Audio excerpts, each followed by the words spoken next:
Welcome to Manaf Speaks Finance podcast, and my guest today is Asif Malik.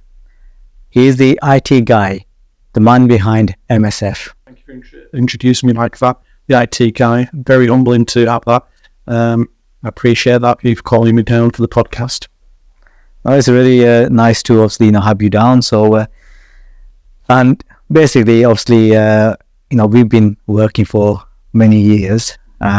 So at the moment, I just want you to tell our audience, what exactly and how you got into IT. When did it all start for you? Yeah, IT, if I go back and look at the history books, it started with my brother first gave me a computer in 1982. It was a little computer about this big, and we plugged it into a black and white television. And at that stage, I realised that my life would evolve around something like this. Something to do with computers, because it just intrigued me how you could program the device and it would do things, it would play games, it would play music, and I was just gobsmacked because the technology then didn't exist in the 80s. Wow, so that was your sparkling moment, yeah? The spark moment. That's what I want to do in my life. Excellent. All right. So fast forward then, from that small box, now you've... I've been blessed by the careers that I've had. I used to work for a training company in Leeds. Prior to that, I'd made myself unemployed. So I used to work in the job centre, and I was one of the admin officers. I used to pay benefits to people who were unemployed. And what happened is that one day, somebody came in and threatened my life. And they said to me that if I didn't get my gyro check every week, then I would have somebody knocking on my door, would cause me some problem. And unfortunately, on that same weekend, somebody knocked on my door and started to beat me up. And that caused me to rethink my career.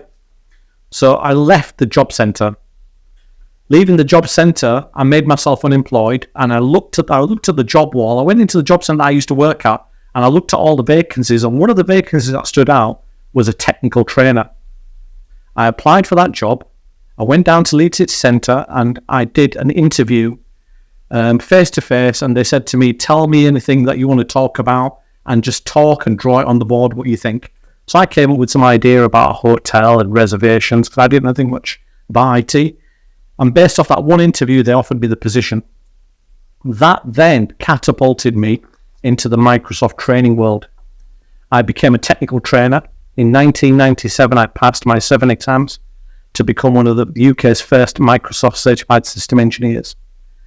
That catapult has not stopped. It's then led me into a very successful career with Fujitsu Siemens, which prior to that used to be ICL, International Computers Limited.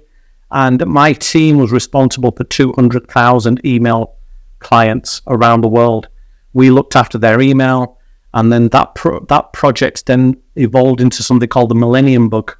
I don't. Do you remember in 2000 when people thought the world was going to collapse? Oh, yes, yeah. I was part of the team. But did you never went over 99? Yeah. I remember sat in Liverpool. Yeah. I was sat in an office in Liverpool in 1999 December, waiting for the clocks to tick over and for the world to collapse. It never happened because of all the preparation of the work that we did internally. All right. So now, obviously, with all that, the background in terms of how you got into this, and now you're quite successful in terms of running and the director of well-known cloud company. Cloud company, yes, a local-based company with humble backgrounds. So that's really evolved again organically. We started off selling consumables like hardware, printers, toners, and it's now evolved to a multi-site data center locations all around the world and providing cloud service to small and medium businesses. Right. And this is where obviously, that's why we're here. And obviously, to help the, audience, in terms of small businesses, what IT actually means. It's just the heart of the business nowadays. Do you remember the time when we started this journey? And this is before I was involved with Hardy Fisher, and then you purchased your first server.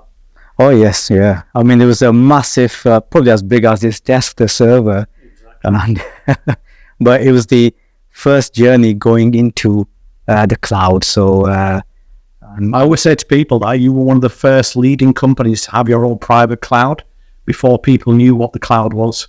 So you had your own internal server being accessed by people around the world. That was going back in like 2006 when something wasn't even there. Yeah. And also I think, you helped us in terms of we invested into a document system called InView, which the clients could scan documents wherever they are.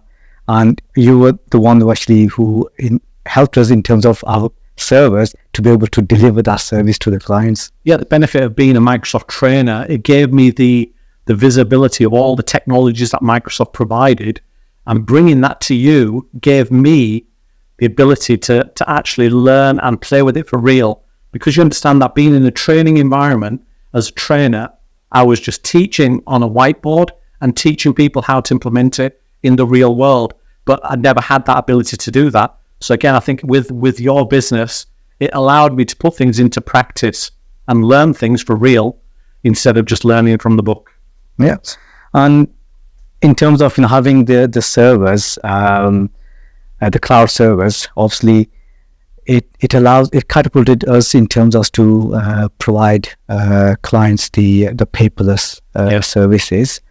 So I do remember going back before having the cloud servers. There were servers in the office. If the electricity went down or any internet connection went down, we lost the connection. So it used to be a phone call to you at midnight or something to obviously sort something out. And the headache of power, the headache of losing internet, the headache of a server component failure. It did cause us lots of sleepless nights, and I think that's the benefit of cloud. Yeah. One of the key benefits is everything is designed to fail, but when it fails, it doesn't impact your working environment. So your desktop will move to another working server, and it's just the evolution of the server technology in cloud. So for our listeners, if they went cloud or if they weren't cloud, what are the benefits for them? So in terms of hardware, support. So some of the benefits that we tell our customers is, first of all, there's no equipment to buy. There's no hardware. There's no physical server to buy. It's on a pay-as-you-go model. So you can pay on a monthly basis. And if you want to increase the server spec, again, that's an option to grow or shrink. We manage the firewalls and the cybersecurity element of the platform. So that headache is taken away for compliance. There is no technical ability required from you. All you need to be able to do is run your application and understand how that works. So for you, previously, you had to learn what a Windows server was, what hard disk was, how to back it up every day, how to recover data if there's any failure.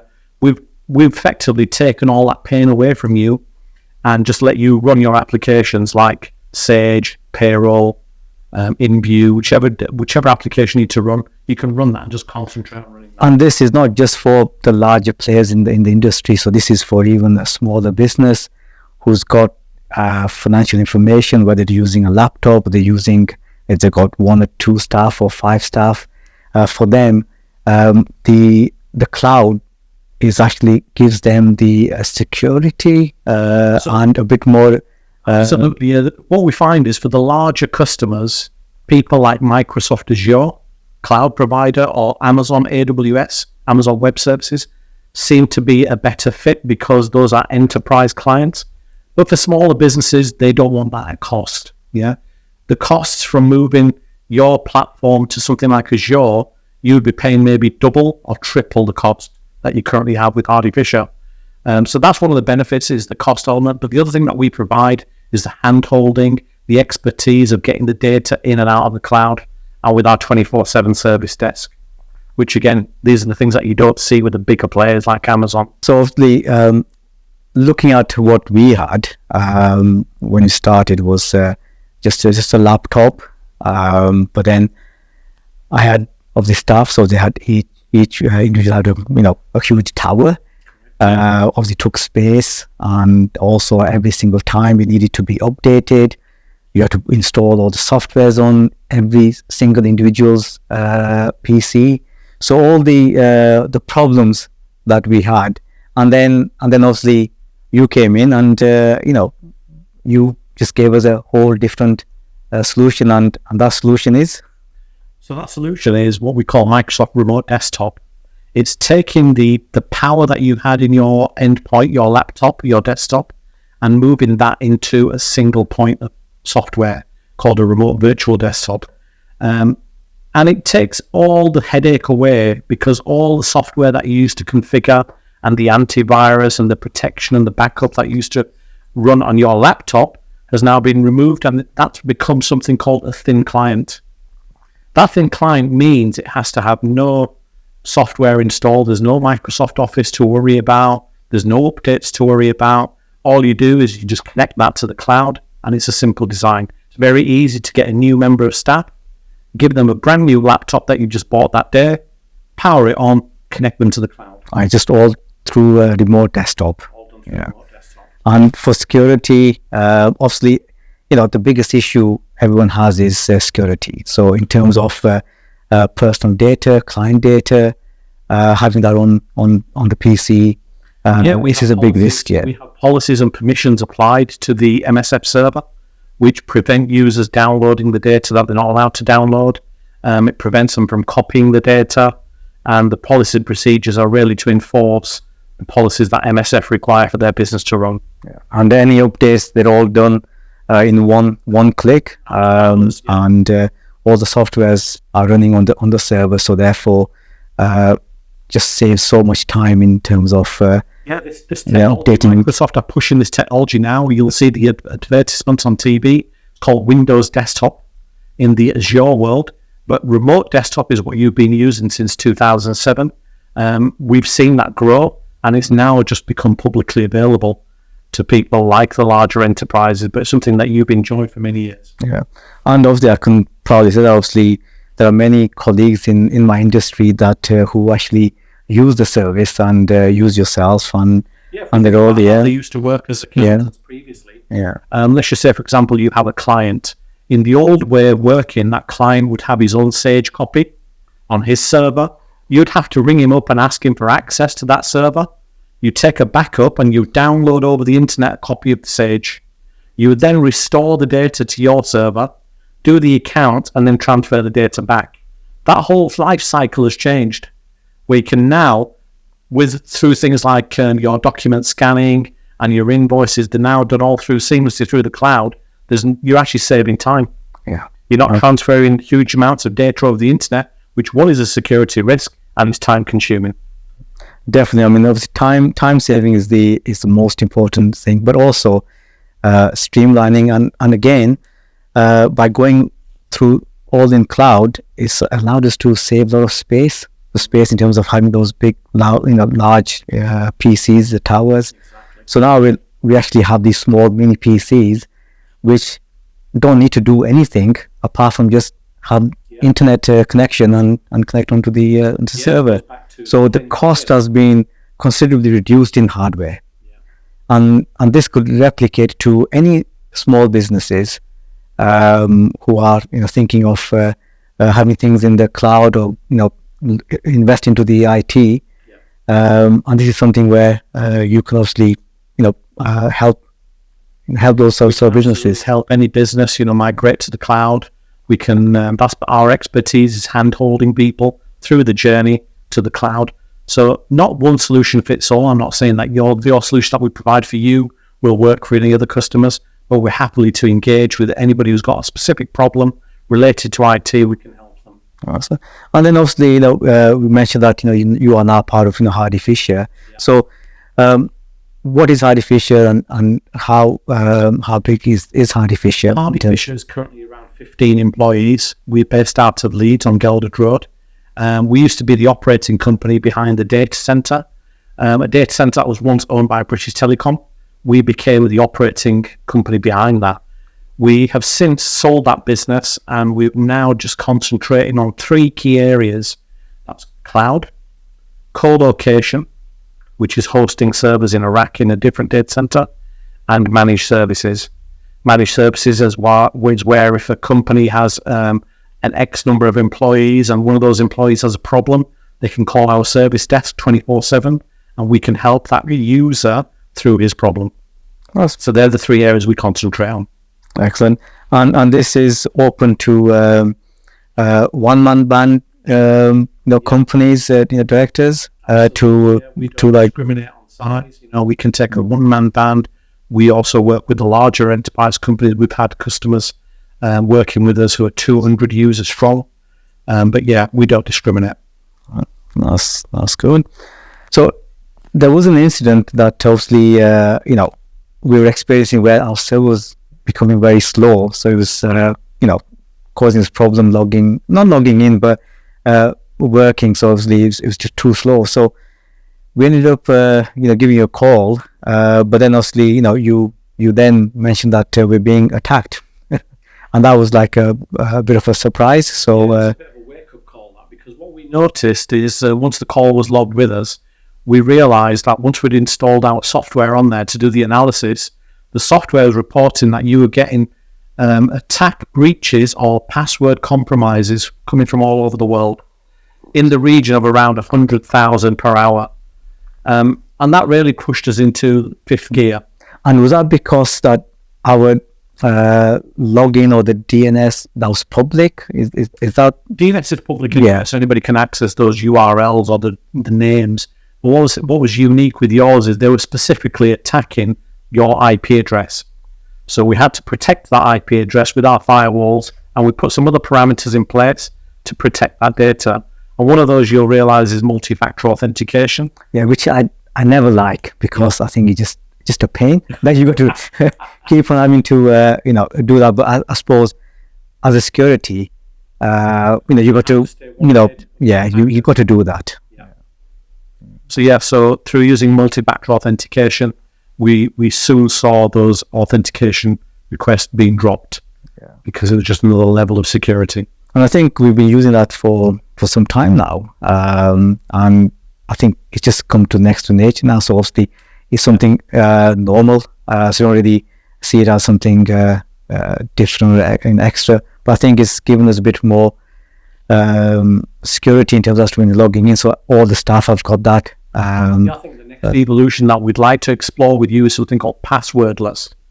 So there is no need anymore to require username and password. So the next evolution that you'll see is the introduction of passwordless technology, where through your mobile phone application, through a push notification, you no longer need to enter a password. So we'll go into that into the next couple of months, and we'll look at how we can explore that.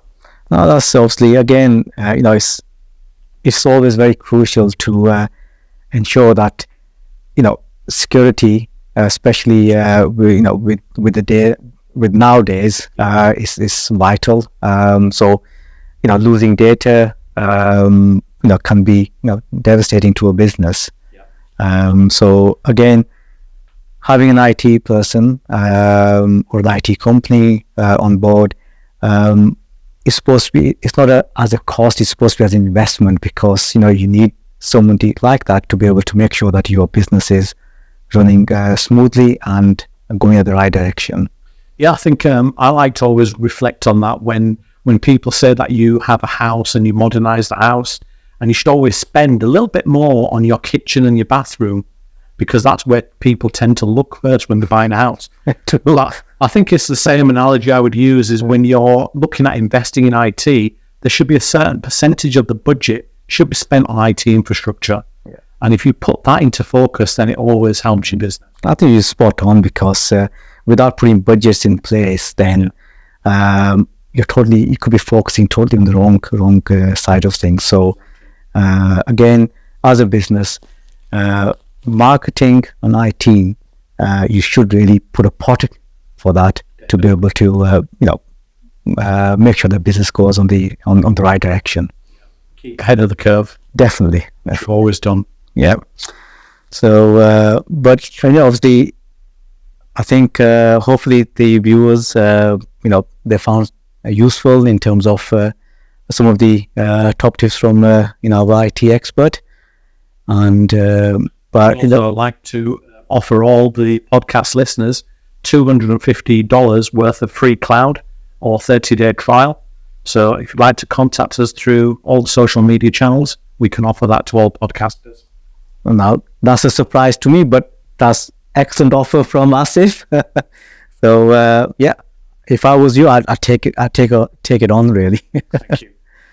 So, but I thank you, Asif, for coming down. It's been a pleasure having you.